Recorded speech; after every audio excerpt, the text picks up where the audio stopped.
Champions cup 2024 का पहला qualifier match जो यूएमटी मार्कोर्स वर्सेस पैंथर्स के दरमियान खेला गया और इस मैच के आगाज से पहले किसी इंसान ने भी या यूं कह लें कि जितने भी क्रिकेट एक्सपर्ट्स हैं उन सब की यह राय थी कि पैंथर्स की जो टीम है वो बहुत बुरी तरह से पिटेगी। और मार्कोर्स ने जिस तरह से इस टूर्नामेंट के आगाज पर पहले ही मैच के अंदर पैंथर्स की धुलाई की थी ना, वही धुलाई आज हमें रेप्लिकेट होती हुई नजर आएगी। लेकिन कुदरत का निजाम जिसके मौजूद सकलैन मुश्ताक साहब पैंथर्स के मेंटोर हैं, उनके लिए खुशखबरी यह है कि वो टीम जिसके बारे में यह कहा जा रहा था कि यह सबसे कमजोर तरीन टीम है इस चैंपियंस कप की, और पहले ही मैच के अंदर कुछ कमियां कुछ खामियां इनकी जनाब जो सामने आई थी उनको एनालाइज करते हुए कहा गया था कि सकलैन मुश्ताक ने बहुत बड़ा ब्लंडर कर दिया है। लेकिन अब जनाब सकलैन मुश्ताक जिस टीम की मेंटोरशिप कर रहे हैं वो टीम जो यंगस्टर्स के ऊपर कायम की गई है उसने सब टीमों को पीछे छोड़ते हुए चैंपियंस कप के फाइनल के लिए क्वालिफाई कर लिया है।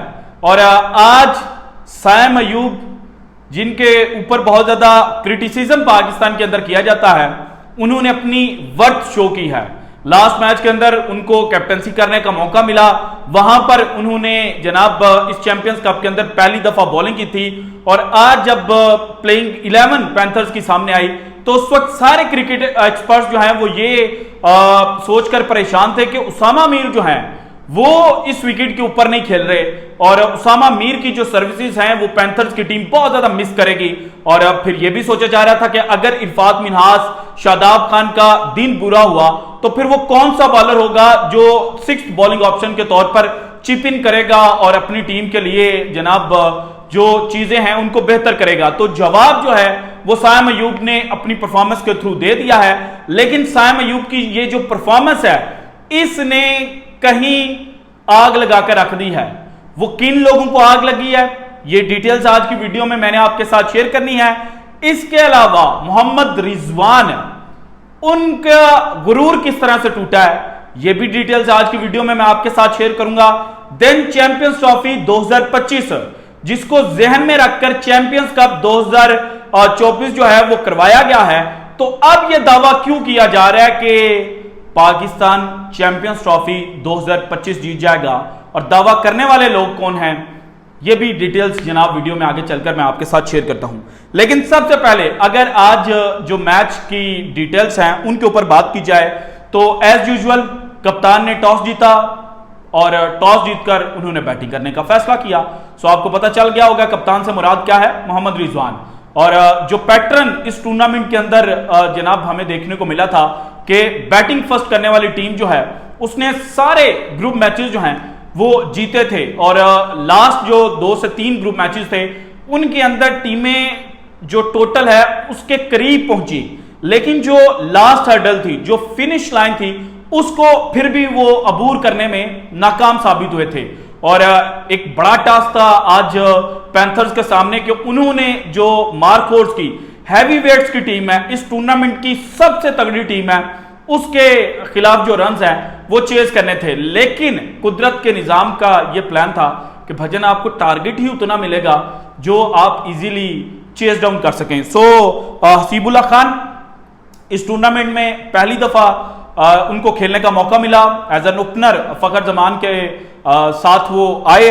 और Ali Raza, the youngest player of this Champions Cup, Ali Raza, जिसके बारे में मैंने लास्ट वीडियो में कहा था ना कि क्रिकेट एक्सपर्ट्स ये बात कर रहे हैं कि ये बुमराह से भी ज्यादा खतरनाक बॉलर है क्योंकि इसकी एज अभी बड़ी कम है, इसके सामने क्रिकेट बहुत ज्यादा पड़ी हुई है और जिस एज के अंदर इसको ऑल ओवर द वर्ल्ड जनाब पहचान मिल रही है, जिस माइंड की वजह से अप्लाई करने की वजह से इसको सारी क्रिकेटिंग फर्टेनिटी जो है वो सलाम पेश कर रही है, तो यही चीज इसको जसप्रीत बुमराह से भी ऊपर खड़ा कर रही है। तो अब जनाब इस मैच के अंदर भी इसने ये बताया कि मेरे पास सिर्फ स्किल्स नहीं है, मेरे पास माइंड भी है।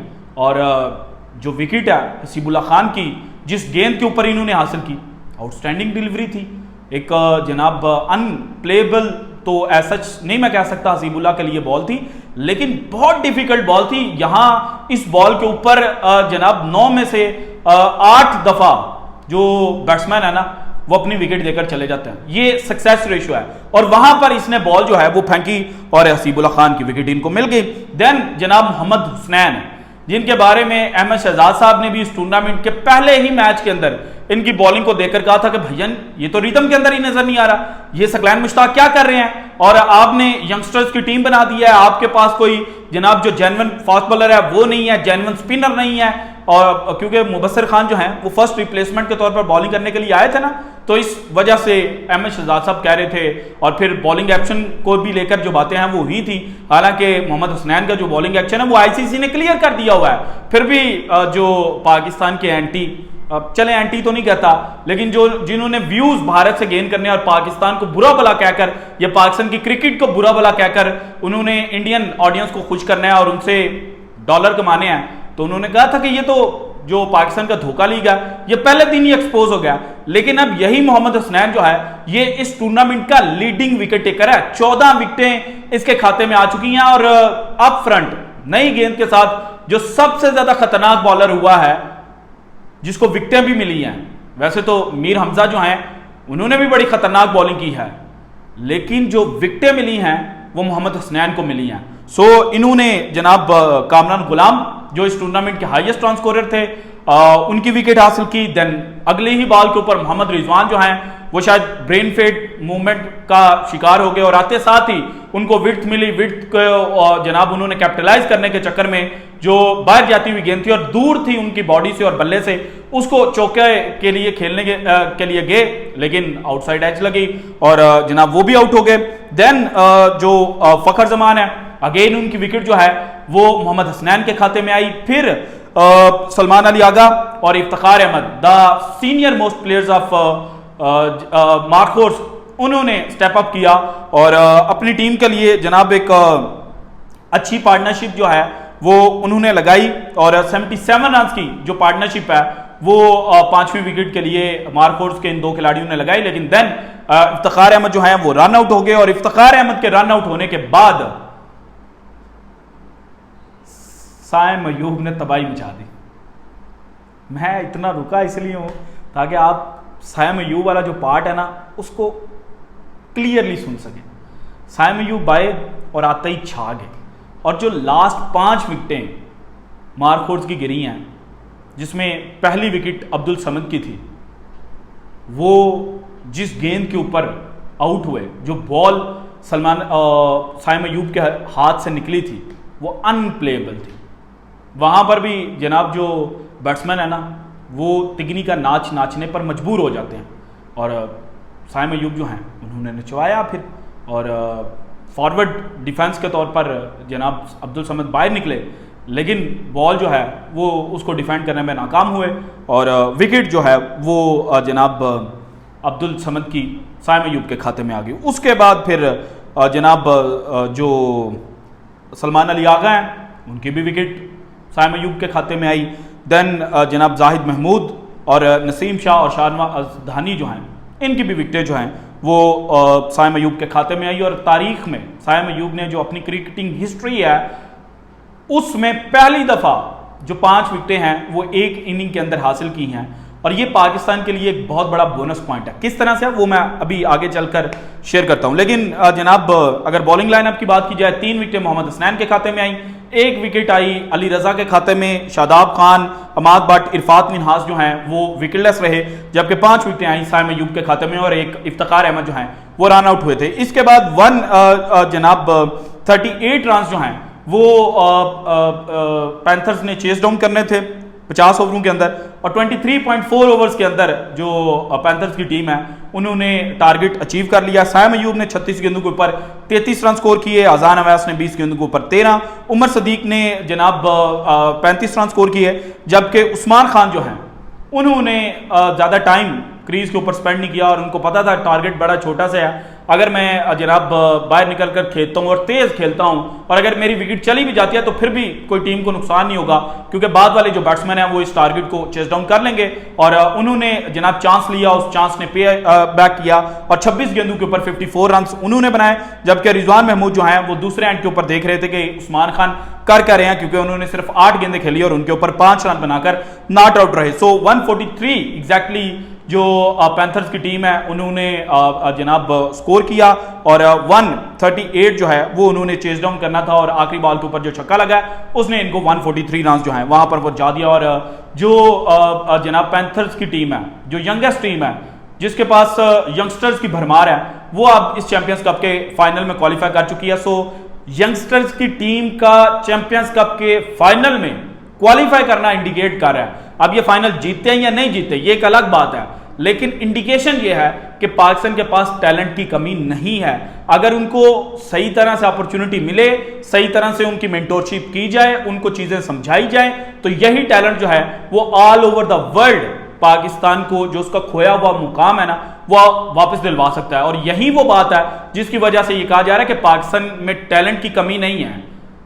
अगर इस टैलेंट को बेहतर तरीके से लेकर चला जाए तो फिर पाकिस्तान चैंपियंस ट्रॉफी 2025 जीत जाएगा। और वही लोग अब ये बातें कर रहे हैं जो पाकिस्तान का मुंह चिढ़ाते थे, उन्होंने ये कहना शुरू कर दिया है कि पाकिस्तान के पास सबसे बड़ी कमजोरी क्या थी। क्या हम देख रहे होते थे कि यार हमारे पास 6th बॉलिंग ऑप्शन या 7th बॉलिंग ऑप्शन कौन होगा। इंडिया के पास देखें तो 4 फास्ट जो बॉलर्स हैं वो खिलाते हैं, बाकी उनके पास ऑलराउंडर्स होते हैं, लेकिन पाकिस्तान के पास ये था कि 5 बॉलर खिलाने पड़ते थे, छठा फिर जनाब हमें एक ऐसा पार्ट टाइमर बॉलर खिलाना पड़ता था जो थोड़ी बहुत बैटिंग कर सकता हो। लेकिन अब साइम अयूब की सूरत में जो पाकिस्तान को लड़का मिला है ये पाकिस्तान को लंबे अरसे तक एक तो सर्व करेगा, क्योंकि साइम अयूब के ऊपर जो ठप्पा लगाया गया था ना जब इनको न्यूजीलैंड के खिलाफ ओपनिंग करवाई गई थी तो ये कहा गया था कि ये जनाब छक्के चौके मारेगा।